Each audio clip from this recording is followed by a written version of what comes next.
Friends, આજે આપણે છીએ ભાણવડ ગામમાં અને આ જગ્યા પર ખૂબ જ પ્રાચીન એવી જગ્યા આવેલી છે કે જે દરેકના હૃદયની નજીક છે.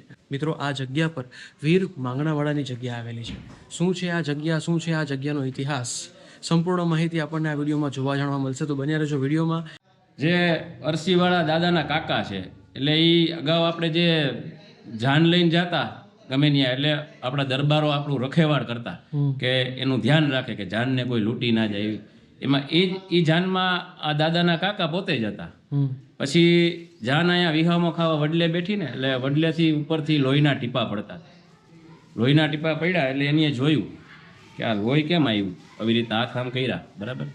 ઉપર આમ જોયું ને તો આ દાદા બેઠા બેઠા રોતા હતા. એટલે માણસ જ્યારે રોતા હોય ને ત્યારે એની આંખમાંથી આંસુ પડે, પણ જ્યારે ભૂત કોઈ રોતું હોય ને એટલે એની આંખમાંથી લોહી પડતા હોય. આપણા ઇતિહાસના બધા કહે છે એમ. એટલે ઉપર જોયું એટલે એના વાત કરી કે ભાઈ આવી રીતના એના કાકા અરસીવાળા કહે છે કે તમે કોણ છો?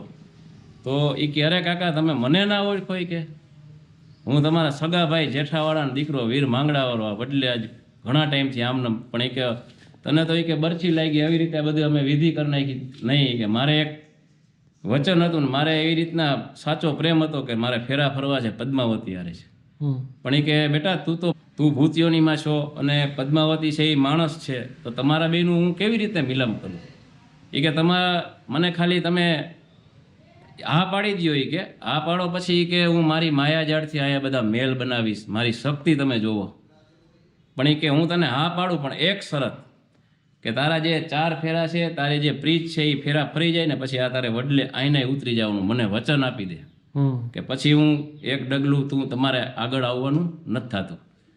તો વીર માંગડાવાળા દાદા કહે છે કે ભલે વાંધો નહીં, કે હું તમને વચન આપું છું કે મારે 4 ફેરા ફરાઈ જાય પછી હું વચન પ્રમાણે આઈને વડલે ઉતરી જઈશ. પછી એવી રીતે દાદાએ એની માયાજાળથી અહીંયા મહેલ ઊભા કર્યા. આપણે જે વડલાના દર્શન કર્યા ને તમે, એ વડલા નીચે મોટો મહેલ કર્યો, જાનને બધાને ઉતારા આપ્યા. અને એવી રીતે પોતે જે ઓલો વરાજો હતો એ વરાજામાં પોતે પ્રવેશ થઈ ગયા અને અહીં 4 ફેરા ફર્યા અને વચન પ્રમાણે પછી જે એના કાકાને વચન આપ્યું હતું એ પ્રમાણે અહીંના એ ઉતરી ગયા વડલે. પછી માતાજીએ એવી જ હટ પકડી લીધી કે જ્યાં દાદા છે ત્યાં જ હું રહીશ. તો એને બધા સમજાવે છે એ તો ભૂત છે, એ કે આપણે તો માણસ છીએ. એટલે એ કે તમે હવે જેમ કહો, તમે છૂટા, તમે બધા છૂટા ને હું ને અહીંયા. એટલે એવી રીતના માતાજી અહીંયા સમાઈ ગયા, સતી થઈ ગયા દાદાની હારે.